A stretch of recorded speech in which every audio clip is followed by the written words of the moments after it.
Ready? Oh, can we start it over? I messed A up. do-over. It's currently live. Okay. Hi, this is Winnie Wilkinson, host of Hey Neighbor Hey. And today we are going to talk about co- community organizing to help the people who need that extra assistance and extra interaction with human beings as they go through their day. Our guest today is Matt from Jump, and we also have our very own from St. Albans, Pastor Jessica Moore as well. And we could just gonna have a discussion about the program as it is in Burlington and how we can incorporate that program here in St. Albans to help all of Franklin County as well. So at this time, I'm going to hand it over to both Matt and Jessica, and you can introduce yourselves, and then we could continue the conversation. That's me. All right. I'm Pastor Jessica. I'm the minister at First Congregational Church of St. Albans, United Church of Christ. We are a progressive Christian community. And we believe very much in community activism and being present in the community. And that's something that our church does on an interpersonal level and also as the church itself. So whether it's me as pastor going and participating in the ministry of presence at Martha's Kitchen, or walking around the park and talking with people who are in our marginalized communities, or the church opening up and letting people come in and have coffee and sit and chat. Yes. And you also have the talent night once a month. We do open mic night, Yes. which Yeah. is a great deal of fun, and we have potluck dinner always, which is a great community building event, and we have regulars and we have new people come in. You never know what you're going to get. Yeah. The only thing you're sure to get is a really bad joke from me. Sometimes bad jokes are good. And Matt? Well, thank you for inviting me up to the beautiful city of St. Albans. Yeah. And Winnie, we got to know each other this summer, and we've had many conversations along these lines. And I think you've touched on it. Community, giving agency, reducing sort of the strata of personal interactions that are based on our current circumstances. So my name is Matt Van Wagner, and I'm the Director of Outreach and Development at Jump. And new to Vermont, I'm a Flatlander. I'm new to Vermont by 5 years. My daughter gave us a grandson. Our daughter gave us a grandson, and it turns out that there's a larger force of attraction with grandchildren than Yes. in any celestial black hole or Yeah. object. But I've been with Jump for about a year, and one of the things that drew me to Jump was that we help people that are living outside tonight, tomorrow, yesterday, living in their cars. Yes. People that have been able to secure some temporary housing, 80 days of a motel or, some temporary housing, at least just to have a roof over their head. And then, our goal, our hope is that all the people that currently find themselves really awash and just not knowing where to turn, our job at Jump is to give them sustenance and to give them hope. And this is important to me because growing up, I grew up with a family of 11 kids. Oh, okay. And, my dad was an educator, and so my mom, was the general manager of our house. And so money was something that was never really plentiful. As a matter of fact, it was quite the opposite. And so we were the family that the churches would come and help at Thanksgiving. We were the kids that presented the food, cards at lunch, and so I understand what it means to be on the receiving end of help and sometimes the extraordinary sort of sense of shame and indignity that you not normally have, because we all want to be givers. We don't want to be takers, right? Mm-hmm. And so, but I've learned over my life that we're only, each of us, a couple of degrees away from being fabulously successful and also fabulously at the mercy of the elements. And so what Jump means to me is a place where we can do the things that we do, like Jessica, you were just saying, create space where people can have some fun, some joy, to eat, get a meal, to get those things they need. So at Jump, what we do is we help with laundromat services, because living outside is very difficult on clothes and yourself, of course. We have a table full of clothes that people can come by, and these clothes are all donated by local churches, people, when they're cleaning out their closets, they think of us, and the clothes get put right out into the community. But we offer food cards for Hannaford's and City Market, and we're looking as well to add all the other sort of special grocery stores, the ethnic grocery stores that so many of our super diverse community prefer, because they know how to prepare food for their Super important to honor people where they are Culture. and where they are culturally, and to provide for that. That's great. Amen, amen. And it's, it's easy not to do that. It's easy to say, here's $50, go spend it, and, go find the aisle for you, right? But that's really, and that's fine. I mean, that's certainly good, but it can be better. So we do that. We also help people with utility payments. So we deal with people as well that are living in houses, they're securely housed, but they're hanging on by their fingernails, right? Utility bills are piling up, the stresses that come just trying not to become unhoused. Yes. Where everything in life just, I don't even have to describe it. But we do that with food, laundromat, we help with bus passes and gas cards, because if you're stuck in one place and you got no car, you got nowhere to get you to somewhere else, you're stuck. Yes. And so so these are the sorts of services that Jump offers. But I think, to your point, is the most important thing that we give to people is to feel part of a community where they're seen and respected and treated with the dignity that God, has given to every child of God. That was a long introduction. That's okay.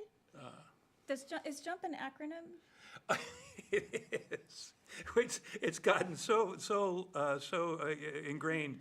We started in 1988, but it stands for the Joint Urban Ministry Project. And the reason for that is back in 1988, 5 pastors around Burlington had people that were knocking on their doors, and as they would get together, as pastors like to do, to just kind of, have a chance to talk and process, they said, we don't know what to do. People are coming knocking on our doors. We don't know how to help them or vet them. They need more than we can give them.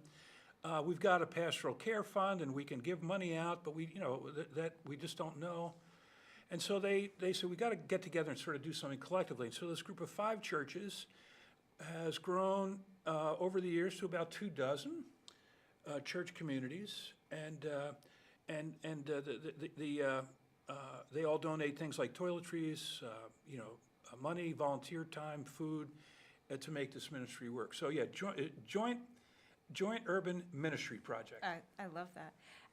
One of the things that I encounter as a pastor, and probably any pastor here, you do get those calls.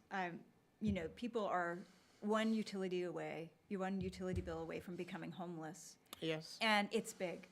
It's like 300 plus, and maybe I can help them with 50. But even if we can help, there's no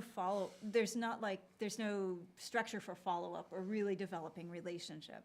And that's part of what attracts me to JUMP, is that there's this sort of built-in relationship, and people coming and getting to know the folks. And because when someone knows you, and when you know someone, you have that relationship, they become empowered, and they start, you work together. It's not just, you're not just throwing cash at a problem, which never works. No. Well, I think that's so important.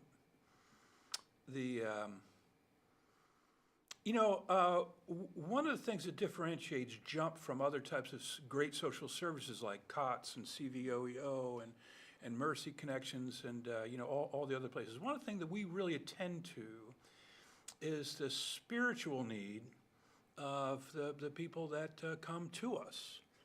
And when I say spiritual, I don't necessarily mean any particular religiosity. I just mean the spirit that can get burnt out when you are always stressed out and you're subject to the elements. And so I think that one of the things that I've always paid attention to is something an Australian sales rep of mine once told me. He said, Matt, if you want someone to do something for you, get them to do something for you. And that speaks to the larger aspect that God has made us whole creatures when we are free to give, when we open up our giving channels. And so, Winnie, we've talked about this. Yeah. But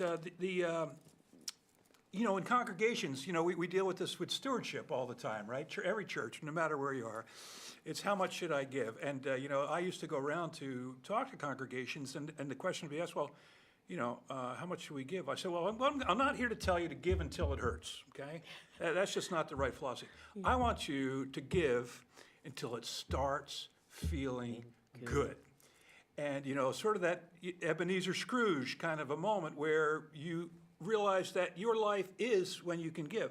And it's one of the things that we realize about the people that come to us, and I'd be curious about some of the interactions you have, is we want to give them an opportunity to give to us. We give out bus passes, and some people, we give out 17, and they come back a week later and say, well, what happened? Well, I gave them to other people. We've empowered them to be able to share and be generous and to be givers and become whole in that way. But when people come to you, I'm sure you get offers. So tell me about how people sort of... Well, where I saw that a lot, I was a street pastor in Portland, Maine, for a few years, and we encountered the same thing. That within the folks who are unhoused and living on the street, there is very little line of ownership. So people would frequently pass things along. Yes. Or if they, you know, it just wasn't even, it wasn't even a question. You know, if I gave somebody a big thing where Dunkin' Donuts cards, because people could go have a coffee and have sort of a normal life experience for a moment. But those would frequently get passed along to other people. Somebody who's having a particularly bad day, who needs to go sit somewhere. And where the stinginess comes in is from us. I think. Right. And there's many ways of giving. People, you know, you can give time and love and care, and that can be amazing. And that can be something that anyone can give. And for people who have money, that's great, they can give money. But I think it's human always good time. interaction. What we really want is time and relationship. Yeah, the human interaction. When I used to volunteer over at the Feed Chittenden County, this lady came in and it was her birthday. And, you know, they usually get donations in, and there was a cake that was donated from Hannaford that just had happy birthday on it. I was like, oh, I asked, you know, the manager there, can I give her? And that was the first time she ever got a birthday cake in her life. And she was 49 years old. That's life-changing. Yeah. And I watched her, and, you know, she's called, could you imagine they give this to me? And they cut it up. And everyone had a piece. And then she said, I'm going to save this so when I go to, I don't know, wherever she was going to share it with them. And she was, it's my birthday cake. So these little human stuff that we can do to help, to assist someone else in feeling that self-worth. Amen. And that's really the goal of all of it. Yes. Is for people to feel fully human and be treated as fully human. Yeah. As, since we are talking about ministry, as we're all children of God, we Yes. are radically equal with each other, Yeah. and we have to honor each other, Yes. or we're falling down. Yeah.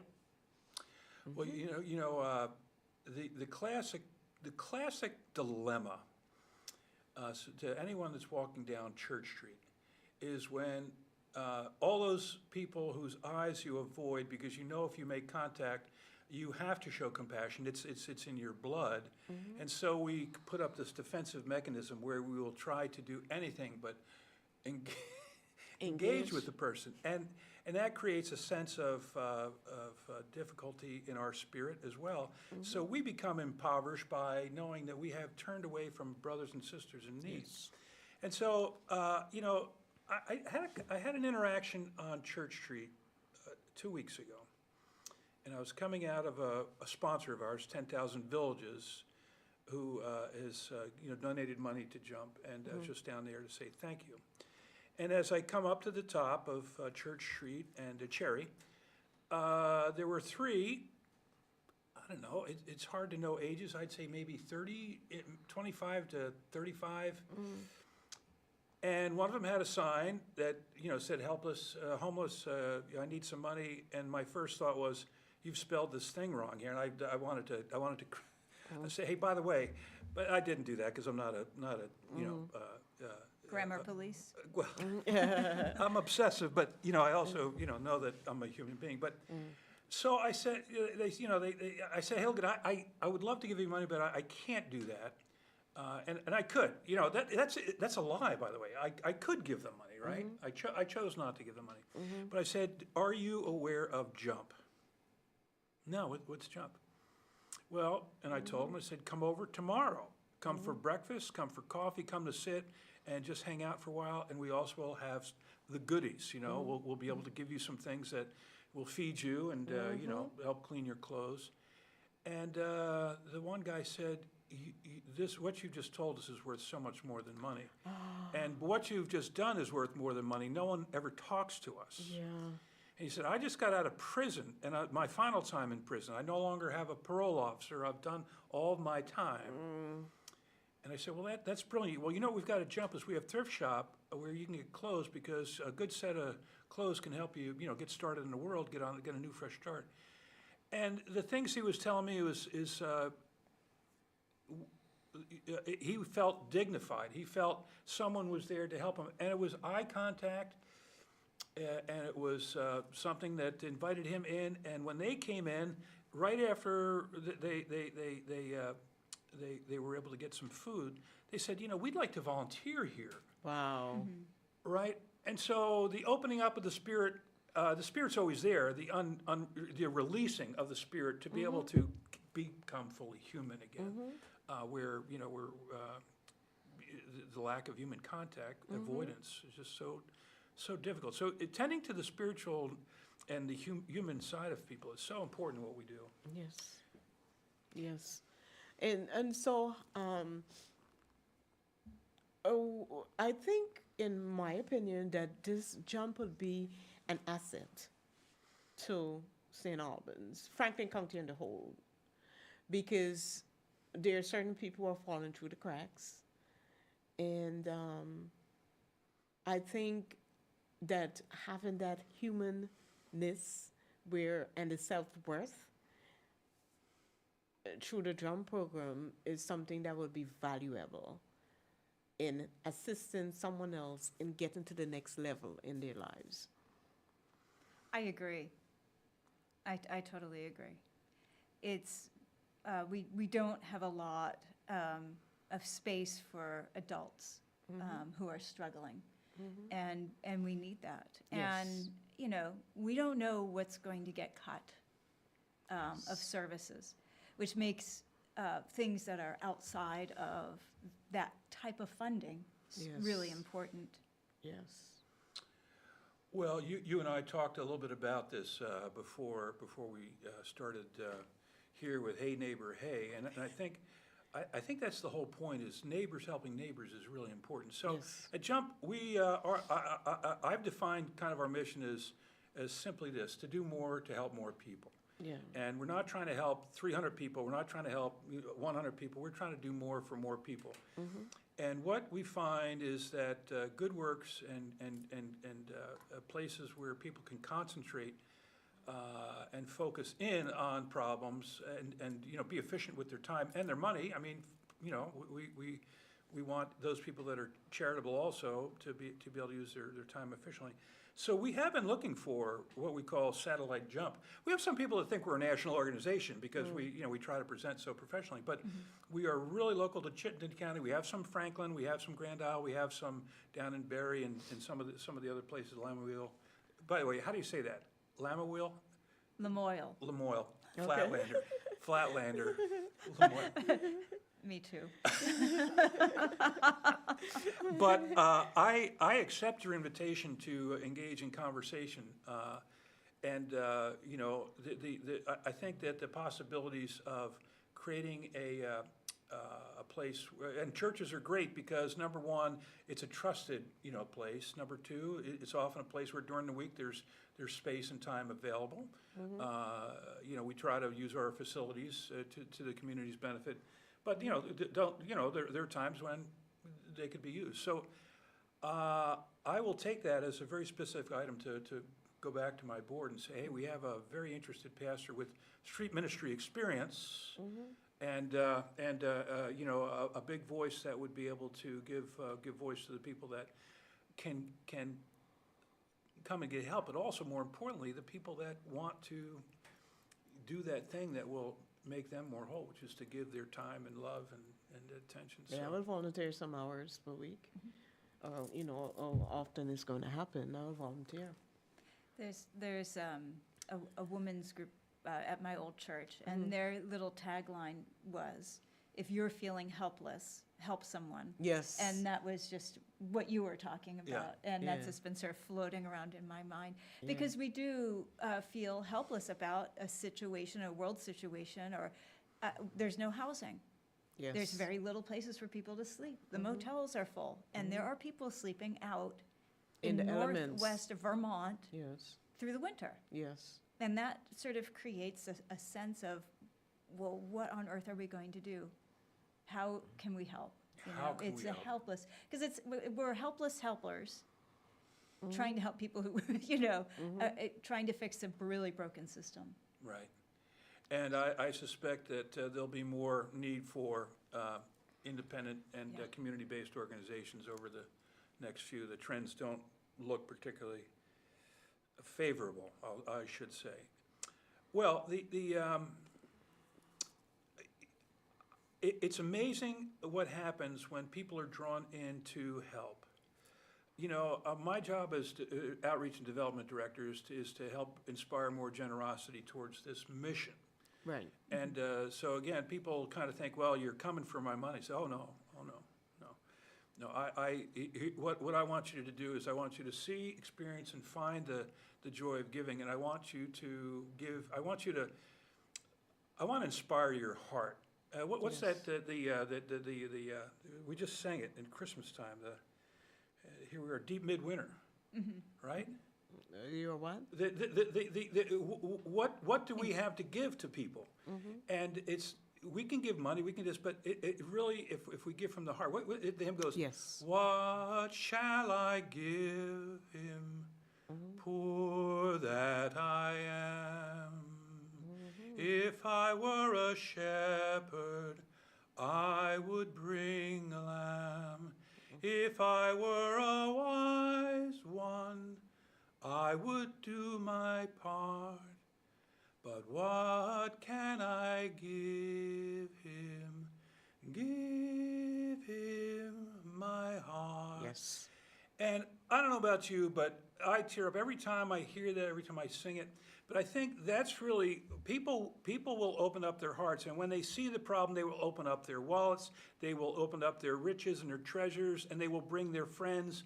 Because if they know that they can help solve a problem that they are currently powerless to solve, and they can be one part of, it's sort of like maple trees in the spring. Maple sap is really, really not very sweet. But if you concentrate the power of all these maple trees, you come up with this fine, beautiful, thick, Yeah. sweet Vermont maple syrup. Yeah. And so all of us are the sap. We're the saps? Wait. Well, we are saps. We are Yes, the that's true. I'm a sap. sap, that's for sure. I think, too, when you're talking about an organization that's really helping people with practical things, I think people are more than happy and to be generous. When doing the street ministry, we go to Walmart and pick little things up. And one of the things I would always, people would say, what are you doing? Because you'd have like 7 pairs of boots and underwear. And if it was a woman, I'd say, well, I'm getting women's underwear. And at that moment, they would realize that there are women out there without underwear. Yeah. They don't have access to clean underwear. Yeah. And you'd be surprised how many people would just open up their wallets at that point and say, Yeah. get another pack. And Yeah. children with diapers. Yeah, Yes. yeah. Yes. What I've noticed is that, and I'm into humanness, that is my thing. Even if a person had a food allergy, before they become homeless, that food allergy carries over into their homelessness. Diabetes, Gluten-free, yeah. lactose intolerance, Mental illness. mental illness carries over. It doesn't mean so with a jump. At least you go and this person could give you a referral, or let's talk about this. This is what I've observed, at the jump program. Excuse me, and people will talk. But it's not a threatening way. It's very like, I care about you. Here's a cup of coffee. Would you like a donut? And they having this conversation. Non-judgmental. And that is the atmosphere I believe would be more conducive to assist someone to see things from a better way or a different way. Because if you go in and they're going to just rush me, they're not going to listen to me, you're already prejudging what is going to happen, because that is what you have experienced. But then when you go and you realize something, they was like, oh, and you see they drop their shoulder, and I really just need a thicker pad to sleep on. And I was like, wow, could you imagine? Now, if she wasn't friendly to him, or show him that, this is all, we're all humans and we all have different aspects in life, he may not have said that. He would just come get our coffee, get whatever to get, and go. But because he just simply and then she just like, oh, no, not a problem. She went and she got it to him. And then he was like, boy, this is going to be the first time in 3 years that he's going to be sleeping on this 2-inch. But just by simply asking the question, how can we help you? And, Yes. and being treated as a Human. human and not as an object. Yeah. And maybe something unique to Jump and to certain community organizers, but a lot of helping organizations do treat people as objects. And that can be very demoralizing Yes. and very disempowering. Yes. When you actually enter into a mutual relationship, Mm-hmm. then both parties are empowered. Yes. Yes. Yeah, it's a really important aspect of the service that we have at Jump. We speak to folks one-on-one. And so our center manager, Shannon Lemley Willis, assisted by Lucy Samra, right? Yeah. Who knows all the other agencies to provide this, that, and the other thing. And so when we sit down and say, what do you need? Sometimes it's, I'm trying to find a job. We can connect them with people, not just the agency. We can connect them and make a phone call, send an email to this person and name this person. When we know that they are new to town, we get a lot of people that come new to town and somebody tells them, go to Jump. They'll be able to help you a little bit. And they have no idea of who to turn to. Yeah. So what we try to do is we try to build up our expertise and our referral network. And I don't like the word referral network because it sounds like social work. It sounds too clinical. But connections maybe, right? Yeah. And but when we know that someone is unhoused and they don't have a case manager, someone to work with them to sort of get them into the system, which are important because then it does free up some things. But people are on the outside, don't know how to open that door. So Yes. we can help them open that door, make a connection, and our hope is that they will march from living on the street to being sheltered, to being temporarily housed, to being securely housed, Yes. and to recreate, a life, here in Burlington. But it takes a lot of work, and it takes a lot village. of listening Well, A it takes village. it takes people. Yes. and people. It takes people with loving hearts. Because now, does Jump walk with people as they, like, when someone finally gets that permanent housing? Do they still come to Jump and sort of chat with you guys as they're transitioning into sort of what we would call sort of more normally housed? We do, because they're still invited to come just for the breakfast hospitality. Yeah. But often the people are in that situation, they're still not, swimming in Cash. in cash.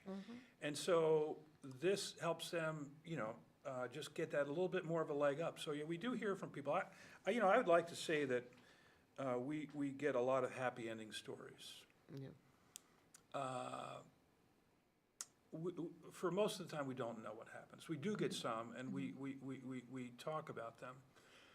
But I have to be careful about saying this, because the outcomes are, that's a lower probability outcome. And I don't want Pete to give the impression to donors that the only reason they should give is because we're going to create outcomes. We know that if we help keep them, number one, feed them, give them what they need right now, new clothes, wash, toiletries, et cetera. We give them some bus passes to get around, and we give them connections to other places. What we're doing is we're trying to buy them some additional time to let them know that there's hope, that there's someone that's on their side. And we do get people that do come back to us and say, hey, I'm having trouble, I can't connect. And so we try to do that. But once there are so many wonderful agencies that have people that love, and they're in systems that sometimes can be, Intimidating. well, yeah, more interested in coding and outcomes than they are in, humanity. I said that in a less than stellar way, but I think you get the point. But I think your point is right. We do hear from time to time, and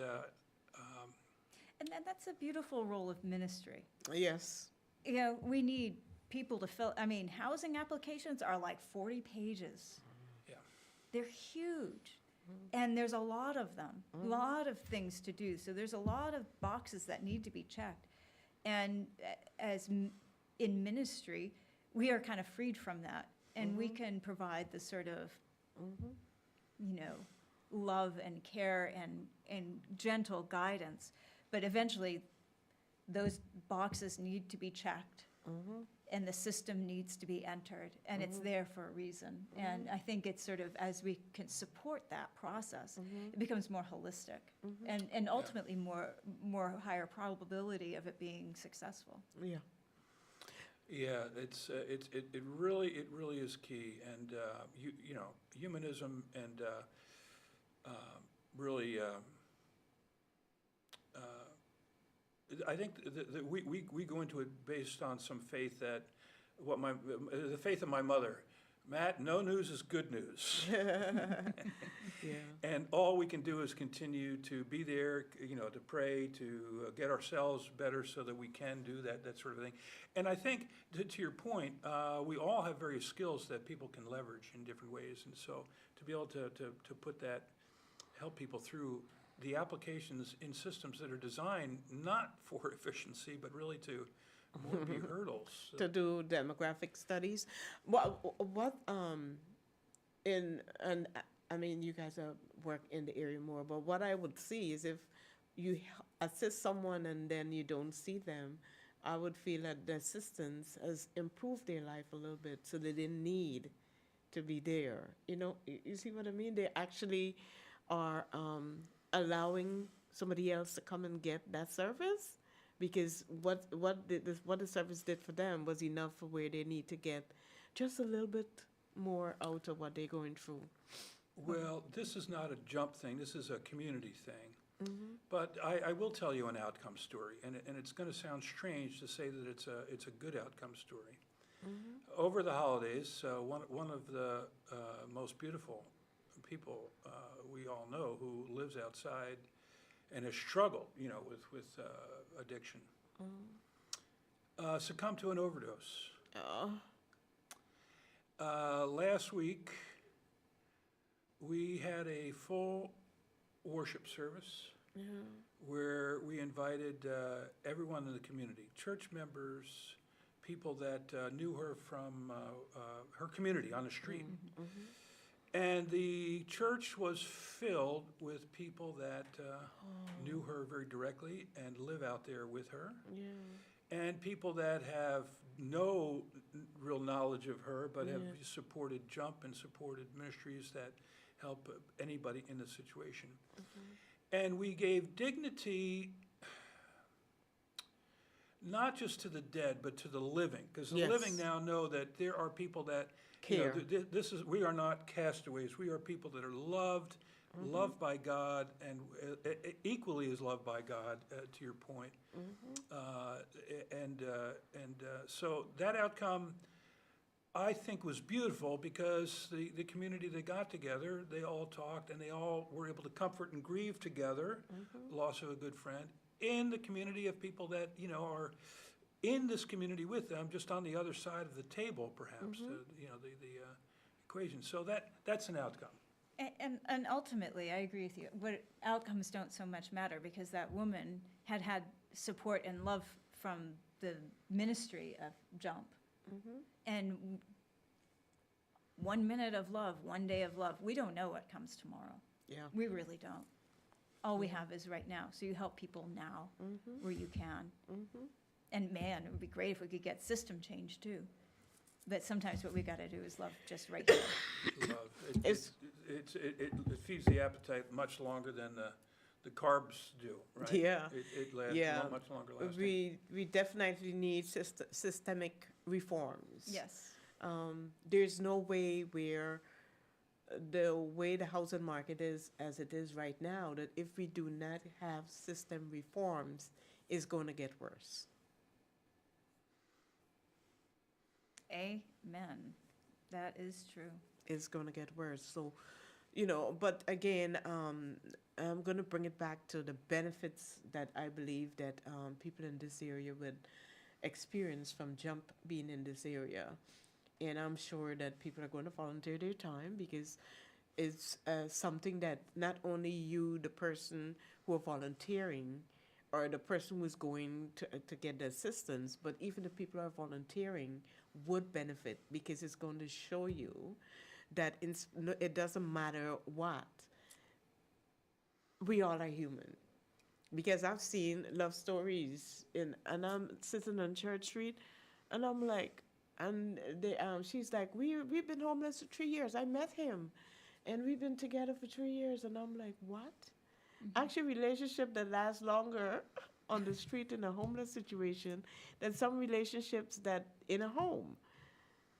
And, that it really, it was like, wow. Well, life doesn't stop. Right, and love I think doesn't that's what stop. you were. That's Right. what you were talking about too. Right, it doesn't stop, earlier. and Yeah. things happen, and people get pregnant while they're homeless, and people fall in love, people break up, people realize their sexuality while they're homeless, but the word homeless, I think that we should now repackage that and have a more dignified word to it. Yeah. Interesting. Yeah, because it's something that and it's from listening to people talking. She said, well, she was living on the street and now she shares a place with 3 other people. And she said, the girl said, oh, you still home? She said, no, I'm partially housed. I'm like, okay. So I said, what is partially housed? She said, oh, I share a house with 3 other people. Yeah. And it dawned on me, maybe we should change this homeless stuff. Well, it does have a lot of pejorative baggage. Yes. And, it's hard-edged. Yes. And it's accurate. Yes. But there's so many other classifications, people that are unhoused, people that are unsheltered, people that are, temporary or insecurely. HUD has 4 classifications and 3 Oh, yeah? sub-classifications. And, What are their classifications? well, one is living outside, Oh, okay, and yeah. one is living in motels temporarily. One is people that are fleeing or trying to Domestic avoid violence. domestic violence. Yeah. They have classifications which become helpful for some purposes. But I think you hit on something about community involvement and ministry. At a larger point, I think as a society, we are, in here, we're elsewhere. We're on these devices, so we're elsewhere other than present. Yeah. Jump started around a table maybe just like this, and, conversations as to how to get something going in a particular area. Yeah. But we are so disconnected from each other.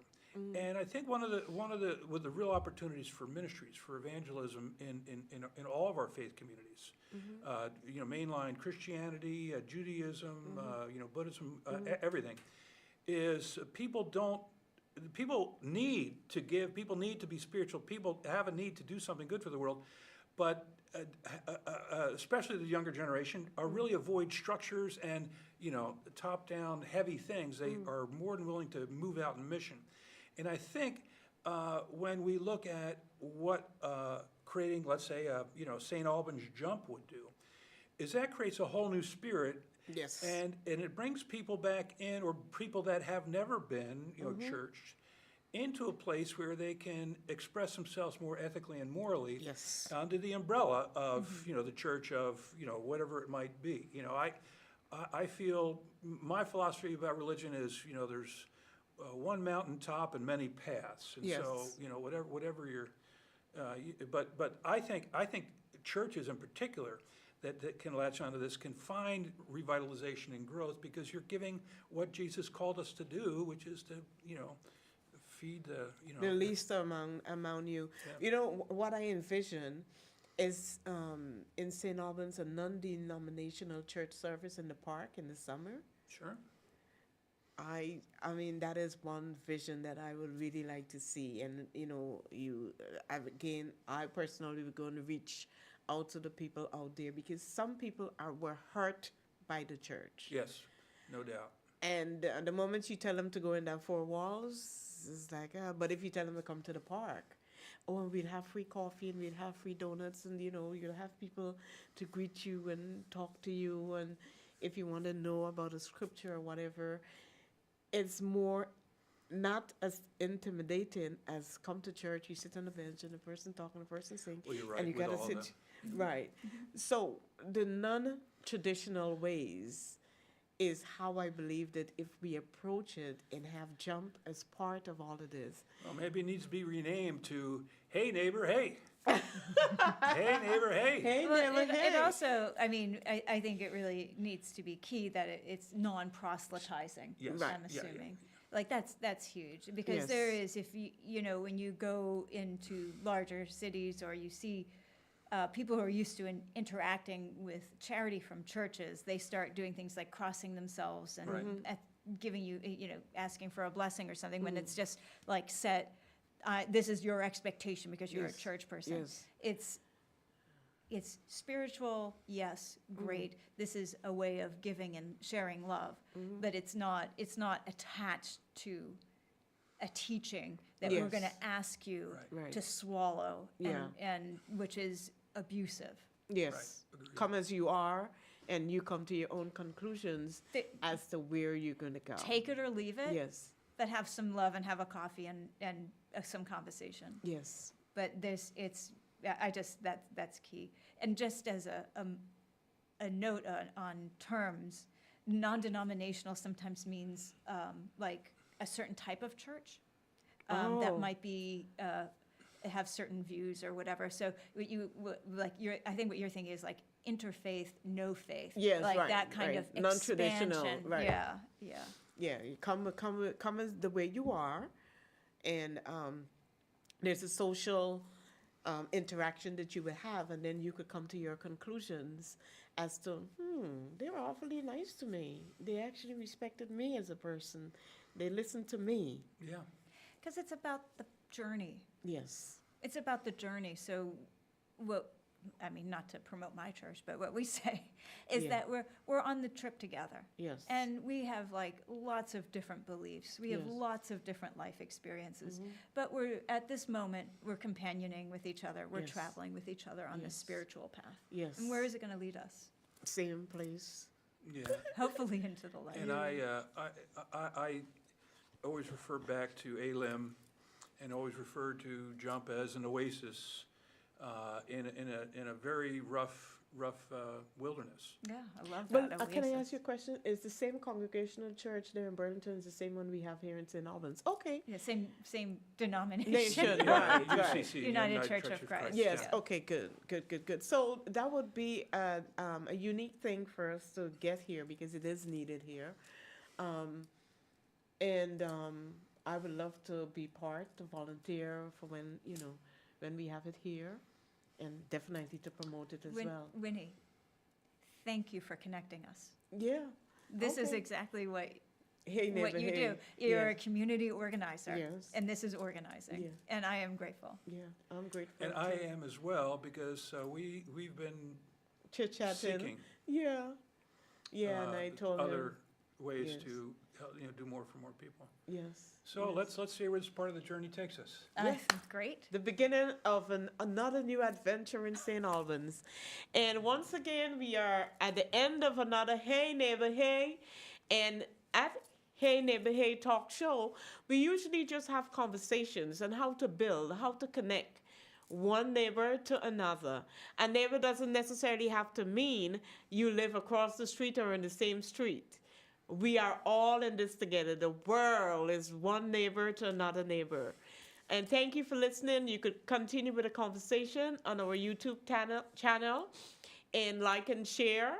And once again, this is Hey Neighbor Hey. And thank you, Matt, and thank you, Jessica, for being here. And we are grateful. So follow us and look out for this new adventure that Matt and Jessica are going to streamline, or I should say coordinate, and how we can help or assist people in the St. Albans, Franklin County area so that we can now have a non-traditional way of communicating with people who are going through some stressful situations in their lives. One love. Peace out.